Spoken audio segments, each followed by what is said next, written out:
మనం ఏది చేస్తే అదే తిరిగి వస్తుందన్నది నానుడి.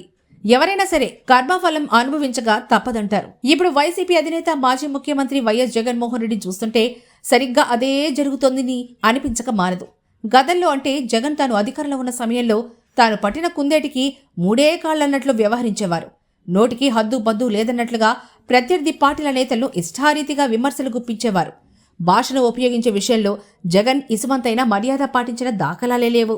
ఆ క్రమంలోనే ముఖ్యమంత్రి చంద్రబాబు లోకేష్లపై అనుచిత భాష ప్రయోగం చేశారు. ఇక జనసేనాని పవన్ కళ్యాణ్ విషయంలో అయితే చెప్పనే అవసరం లేదు. పవన్ కళ్యాణ్ వివాహాలపైన ఆయన చేసిన వ్యాఖ్యలు అనుచితంగా ఉండేవి. సరే, ఇక పవన్ కళ్యాణ్ ఉద్దేశించి ఆయన ఎప్పుడూ దత్తపుత్రులను సంబోధిస్తూ ఉండేవారు. చంద్రబాబు నాయుడికి మద్దతు పలుకుతున్నారు కనుక ఆయన చంద్రబాబు దత్తపుత్రులు అన్నది ఆయన భావన. ముఖ్యమంత్రి హోదాలో ఉండి కూడా జగన్ ప్రత్యర్థులను కించపరిచే వ్యాఖ్యలు చేయడానికి ఇసుమంతైనా వెనకాడేవారే కాదు. ఇప్పుడు ఆయన దత్తపుత్రుడు వాక్య ఆయనకి ఎదురొచ్చి తగిలింది. సొంత సోదరి ఏపీసీసీ చీఫ్ షర్మిల జగన్ను దత్తపుత్రుడు అని సంబోధించింది.